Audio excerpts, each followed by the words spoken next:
Welcome to the deep dive. For the longest time, when we've talked about a successful society, the conversation's been dominated by economic growth, right? Yeah, GDP, industrial output. Exactly, a rising GDP, more factories humming, maybe a strong bottom line for the nation. But you've probably wondered, like I have, if that's the whole story. Shouldn't we also be looking at how people are actually doing? Their health, how much they're learning, if they feel like their lives have meaning? And the state of the environment we all depend on, yeah. Yeah. That's the crux of it, really. There's a growing understanding that, well, a fat GDP doesn't automatically equal a flourishing population. Right. This brings us to the idea of eudaimonic metrics, which comes from Aristotle and his concept of eudaimonia, that sort of deep sense of fulfillment and a life well lived. Eudaimonia, okay. It's about moving beyond just counting dollars. Okay, let's unpack this. So today, we're diving deep into how we could maybe redesign our political and economic systems to really prioritize these well-being metrics, not just GDP. Exactly. We're talking about a pretty fundamental shift in what we consider progress and maybe how we hold our leaders and even our businesses accountable. And it's a change that's increasingly seen as essential, isn't it? It seems so. Our sources point out that GDP has some pretty significant blind spots. Like what specifically? Well, it doesn't tell us how wealth is spread out, or the health of our ecosystems, the value of all the unpaid work that happens in homes. That's a big one. Huge. Or how healthy and educated people actually are. You can literally see GDP go up while a huge chunk of the population feels like they're just treading water or even sinking. Yeah. I remember reading that the Stiglitz and Fitoussi Commission highlighted this way back, recommending we focus on things like health, education, the environment. They did. It makes you think about all the opportunities we might be missing by just sticking to that one number. So how do we shift that perspective? Well, it requires a real shift. Imagine a national report card, right? Where the big news isn't just about whether the economy grew by X%, but whether life expectancy went up or poverty rates went down or more people, say, gained access to education. That kind of focus really changes what we value. And here's where it gets really interesting for me. If those are the goals, improved health, better education, a cleaner environment, then the incentives change for everyone, don't they? Public officials start focusing on those tangible outcomes. Right. The GLLAS system we've discussed before would, in theory, prioritize options that boost these metrics. Don't even corporations. Yeah. Through their sustainability efforts, maybe. Potentially, yeah. They'd be more directly contributing to these goals instead of just aiming for maximum profit and, hoping some good might trickle down. Okay, so let's make this concrete. What are some of these specific well-being metrics? You mentioned a few key ones our sources highlight. Yes, let's start with the Human Development Index, or HDI. HDI, right. Yeah. I know it's a mix of things. Yeah. What exactly goes into it again? So it combines three key areas. Health, measured generally by how long people tend to live, life expectancy. The education, looking at the average years of schooling people get. Right. And standard of living, which is based on gross national income per capita. So it gives us a single number that sort of reflects the opportunities available. Pretty much. And what's fascinating is that countries with high HDI scores also tend to be the ones leading the way in innovation. Oh, interesting. Yeah, it suggests that when people are healthy and educated, they're just better positioned to create new things, solve problems. So if a government really prioritized HDI, what might that look like in action? How would they use it? Well, they might set very specific, ambitious targets. Things like, say, reducing infant mortality by a certain percentage, or ensuring a higher percentage of the population completes secondary education. And then tie budgets to that. Exactly. They could actually tie their budget decisions to achieving those specific improvements within the HDI framework, making it real. That makes a lot of sense. Yeah. Okay, what's the next well-being measure on our radar? That would probably be the Social Progress Index, or SPI. This one is particularly interesting because it deliberately leaves GDP out of the equation entirely. Really? How does it paint a picture of progress without looking at the economy at all? It looks at over 50 different indicators grouped into three main areas. First, basic human leverage needs things like access to clean water, shelter, personal safety. Okay, the essentials. Right. Then, foundations of well-being, which includes health, environmental quality, access to basic knowledge, information, communication. Got it. And finally, opportunity. This covers things like personal rights, freedom, how inclusive the society is, access to higher education. And by not including GDP, what does that show us? Well, the SPI can highlight situations where a country might be, economically rich on paper, but still failing to meet the fundamental needs of its people or provide them with real opportunities. So a country could have a booming economy but still score poorly on the SPI. What would that tell us? It would strongly suggest there are significant issues with how that economic wealth is being translated into actual improvements in people's Like lives. maybe it's all concentrated at the top. Exactly. Or maybe there are serious problems with human rights or environmental damage that are undermining overall well-being, even with high economic output. Fascinating. SPI gives us a more holistic view then. What about the genuine progress indicator, or GPI? That sounds like it takes GDP and tries to adjust it somehow. Exactly right. The GPI starts with personal consumption, just like UDP does, but then it makes some really important adjustments. It subtracts things that actually harm society, Like what? like the costs of pollution, crime, the negative impacts of income inequality, stuff GDP ignores or even counts as positive sometimes. Right. But then on the flip side, it adds things that contribute to well-being but aren't counted in GDP, such as the value of volunteer work, unpaid household labor. So if GDP is rising, but GPI is flat or even declining, that's a red flag. Precisely. It would suggest that the economic growth we're seeing is coming at a significant cost. Maybe we're depleting natural resources too fast, or creating more social problems than we're solving. So the growth isn't really genuine progress. Exactly. And policies aimed at improving GPI might include things like making companies pay for the environmental damage they cause, internalizing those costs, or finding ways to formally recognize and maybe support the valuable unpaid care work that often goes unnoticed. Makes sense. Okay, next up is gross national happiness, or GNH. That's the one famously used in Bhutan, isn't it? That's the one. It sounds a bit more subjective, about feelings rather than hard numbers. It does have a focus on self-reported happiness and well-being, yes, but it's actually more comprehensive than just asking if people are smiling. How so? It also includes things like psychological health, the strength of community connections, community vitality, and the preservation of cultural traditions. Oh. So while happiness itself can be subjective, measuring it alongside these other more objective factors gives a much richer understanding of overall quality of life. And a government focused on GNH might do what differently? They might prioritize investments in mental health services, maybe support local community initiatives more, promote a healthier work-life balance, recognizing that economic success is only one piece of the well-being puzzle. Right, not the only factor. And finally, we have environmental and sustainability metrics. It seems pretty obvious why those are absolutely essential. Oh, they are fundamental. You simply can't have lasting human flourishing eudaimonia if you're destroying the environment that supports all life. It's just foundational. The impacts are becoming clearer every day. Absolutely. Climate change, biodiversity loss, these have direct and severe consequences for human well-being. So, tracking things like carbon emissions per person, the quality of our air and water, the health of our ecosystems, biodiversity indexes. And overall footprint on the planet. Exactly our ecological footprint. And there are even composite indices like the Planetary Health Index, which tries to measure how well we're meeting human needs without exceeding the Earth's capacity to provide. And it's not just about how things are right now, is it? It's about the future. That's crucial. We need to make sure that any improvements we see today in things like HDI or SPI aren't coming at the expense of future generations, that they're sustainable. Are there ways to measure that? Yeah, there are even adjusted versions of the HDI that try to factor in things like a country's carbon emissions or resource depletion to give a more sustainable picture of human development. Okay. Now, the really powerful thing about shifting toward these broader metrics, you mentioned it changes incentives, but it also seems like it makes policies much more focused on results. Yes, on achieving real-world outcomes. Can you give me a clear example of that shift in focus? How would it change policy evaluation? Okay, think about healthcare policy.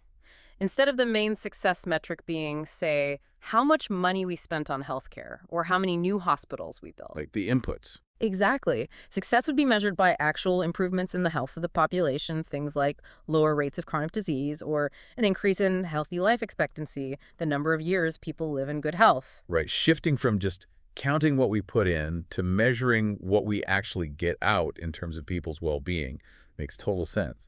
And this connects back to the GLAS system we've discussed before, with AGIA, the AI, playing a role in analyzing all this data. It does, potentially. The academic counselors and AGIA would be continuously feeding data on these well-being metrics into the decision-making processes within the GLAS game. So AGIA might say. For example, AGIA might analyze different policy options and report something like, our projections indicate that option A is likely to lead to a 0.5-point greater improvement in the overall HDI for this region compared to option B over the next 5 years. So it becomes less about political talking points, maybe, and more about data-driven progress in these key areas that really matter to people's lives. That's the idea.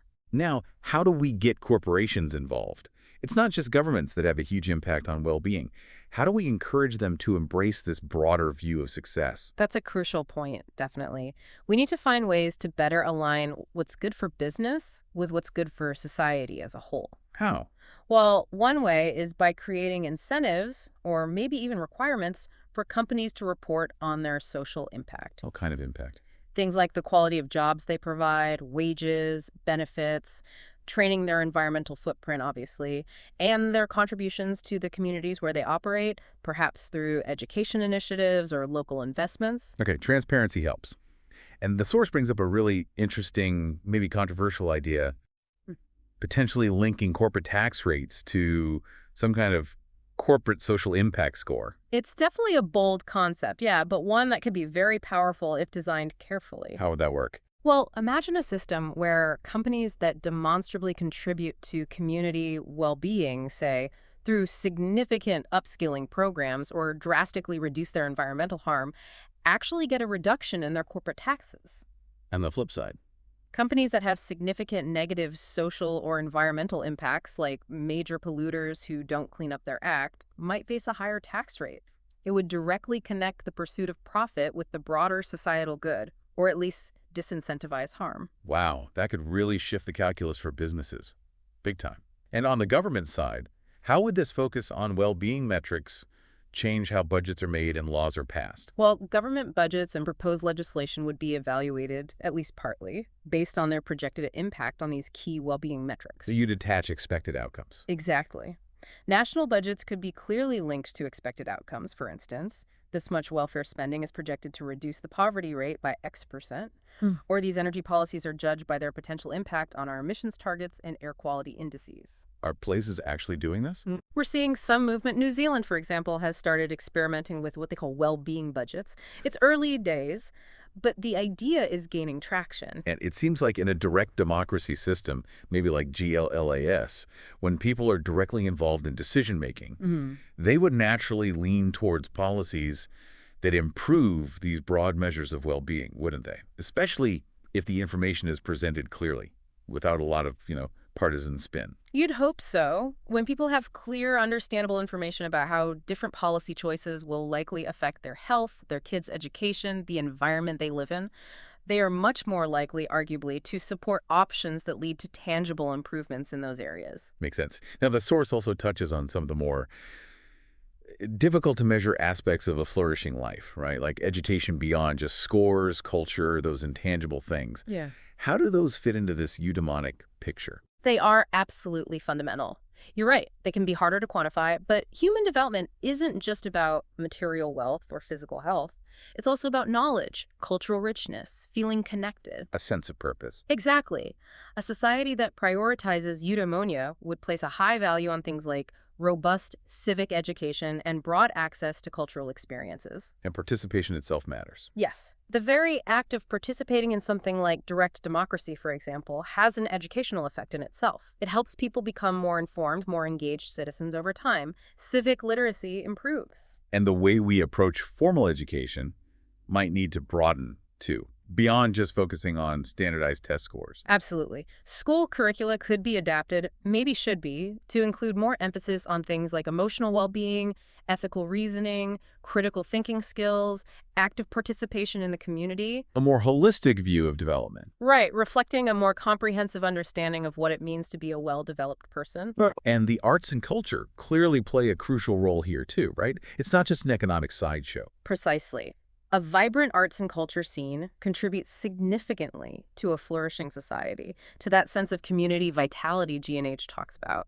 Could we measure that? We might even consider developing metrics to track things like the level of cultural participation in a community or the strength of its creative industries. So public funding for libraries, museums, Yep. theaters. And even ensuring open access to the internet. All that can be justified not just in terms of any potential economic impact, but by their direct contribution to community life and individual fulfillment. And the source mentioned something about neo-futurism, using tech. Yeah, the idea of leveraging technologies like VR and AI to expand access to cultural experiences, making them available to more people while still fostering and preserving human creativity, it's an intriguing thought. So we might look at things like literacy rates, sure, Right. but also perhaps track average leisure time or stress levels or how satisfied people are with how they spend their time overall. It's a much broader canvas. Exactly. It's about the quality of life in its fullest sense. Now, when we think about how to actually incentivize human development, how to encourage these outcomes, the source offers some really innovative practical ideas. Okay, like what? Like the idea of maybe tying financial incentives or perhaps civic coins within the GLIS system to demonstrated improvements in HDI components at the local government level. So like create some friendly competition between communities. Kind of, yeah. Friendly competition for well-being. Imagine local governments receiving additional resources or recognition if they can show significant improvements in, say, health outcomes or educational attainment within their areas. And for individuals, using civic coins. Within that system, yeah, citizens who actively research, propose, or support proposals that demonstrably lead to measurable gains in HDI or SPI could perhaps receive recognition, maybe more civic coins, rewarding impactful service. It really reframes those big societal investments like universal health care or maybe free higher education, doesn't it? It does. Instead of just seeing them as line item expenses on a budget. We start to view them as key investments in human potential in our collective HDI. Precisely. Investments that are likely to yield significant long-term economic benefits, too, through a more innovative, skilled, and productive population. It's about highlighting the synergy. So social spending and sustainable growth aren't necessarily enemies. Exactly. They can be partners. It's about getting away from pitting them against each other. And when you present policy options to the public in terms of their potential return on investment in human development, It can lead to more enlightened choices, maybe, less short-term thinking. that's the hope. Imagine a proposal for a green infrastructure program. It wouldn't just talk about the number of construction jobs created. Right. It would also cite the projected improvements in local air quality, which impacts health, the increased availability of accessible public transport, boosting inclusion, and, of course, the reduction in harmful emissions for sustainability. Giving voters a much more multifaceted picture to consider. Exactly, a richer basis for making decisions. Okay. Now, if we're going to be using all these well-being metrics to guide our decisions, we obviously need good data.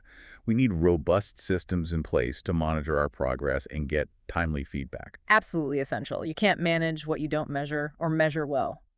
So how would that work in a practical sense, getting all this data consistently? Well, national statistical agencies would need to be properly equipped and funded to collect timely, reliable, and granular data on all these key indices. That's foundational. And technology can help? Oh, definitely. Advancements in data science, the Internet of Things, they can play a huge role. Imagine having networks of real-time air quality sensors feeding data into a national well-being dashboard. Like a live feed of how we're doing. Kind of. Or systems that can track educational outcomes more dynamically than, just annual test scores. And AGIA, the AI, could process all this incoming data. Potentially, yes. AGIA could integrate this vast flow of data, analyze trends, and flag any areas where we seem to be lagging behind or where new challenges are emerging. For example, For instance, if mental health indicators, maybe derived from anonymized health data or surveys, start to show a worrying negative trend across certain demographics or regions, AGIA could flag that. it could identify this as an emerging priority, potentially bringing it forward for consideration, maybe for the consensus priority list within GLAF. And how do we keep the public informed? The idea of a regular, maybe annual or biennial, comprehensive well-being report delivered to all citizens seems crucial. Like a national checkup. Exactly. Summarizing progress, highlighting challenges, presented clearly and accessibly. It's about transparency and accountability. And because, in this kind of model, the legitimacy of the government really rests on delivering these positive well-being outcomes. Hmm. It creates a much stronger loop of accountability, doesn't it? Both for elected officials, if any, and in a direct democracy, for the collective choices of the citizens themselves. Politicians or the system itself would be evaluated by these standards. Precisely. The proof is in the pudding, so to speak, the measured well-being of the population. Now, the source material also gets into something quite advanced.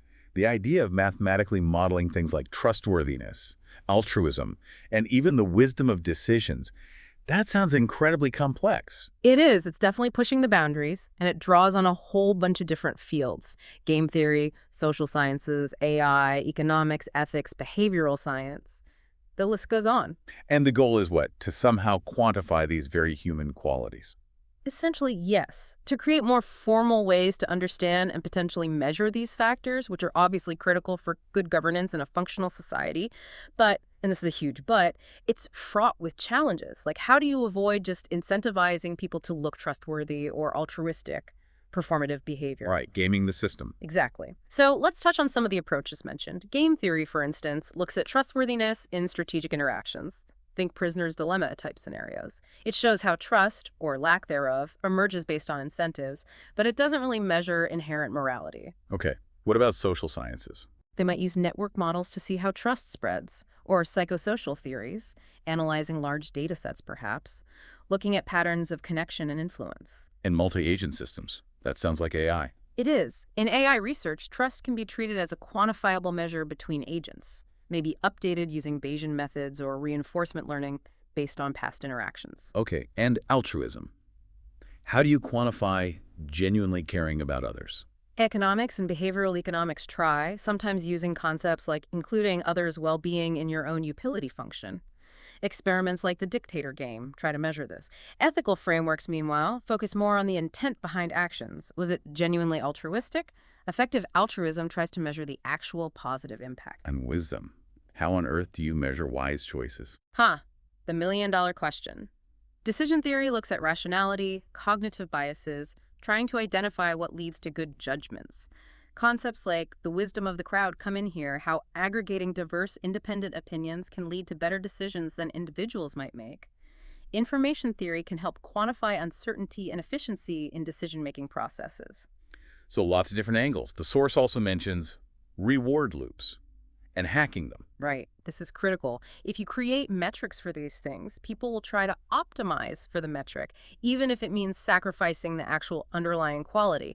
This is often called Goodhart's law, or reward hacking in AI. Well, how do you prevent that? It requires careful design, things like incentive compatibility from economics designing rules, so that acting in one's own best interest also aligns with the system's goals, using contract theory, ensuring algorithmic fairness in AI systems to avoid biases. Designing robust governance structures. Exactly. Considering both formal rules and informal social norms to prevent corruption or gaming, it needs a holistic approach. It sounds incredibly difficult to integrate all this trust, altruism, wisdom into one coherent model. It is extremely difficult. These concepts are subjective, context-dependent, but the idea isn't necessarily one giant formula, maybe more like modular frameworks that can be adapted. And the risks are huge, right? Quantifying qualitative traits, unintended consequences, biases creeping in. Absolutely huge. The ethical use of these models is paramount. Fairness, accountability, transparency, they have to be baked in from the start. So the source then proposes some specific, maybe speculative functions, like a trust function. Yes, moving into more conceptual territory, it outlines a multi-layered trust function. Let's call it T. Imagine it as a dynamic score, maybe like a vector, based on demonstrated virtues like honesty, reliability, empathy, fairness, courage, weighted by context, and maybe decaying over time if not reinforced by actions. Okay, kind of reputation score and altruistic impact. It's called A, perhaps. This tries to quantify genuine contribution. It looks at the net positive change in others' well-being caused by an action, considers the genuineness of the intent, was it really selfless, the opportunity cost to the person acting, and the sustainability of the impact. This could potentially be linked to awarding civic coins. So rewarding real selfless contribution and wisdom of decisions. Let's call it WE. This would evaluate practical judgment. Did the decision have ethically sound reasoning? Did it lead to good results? What were the long-term ripple effects? Did it make the system more robust or fragile? Its anti-fragility. This might feed into assessments for governance roles like the past system mentioned elsewhere. Okay, these are ambitious concepts. But back to the gaming problem. How do you stop people manipulating these scores? The source mentions reward loop firewalls. Right, specific mechanisms to counteract gaming. One idea is adversarial AI testing.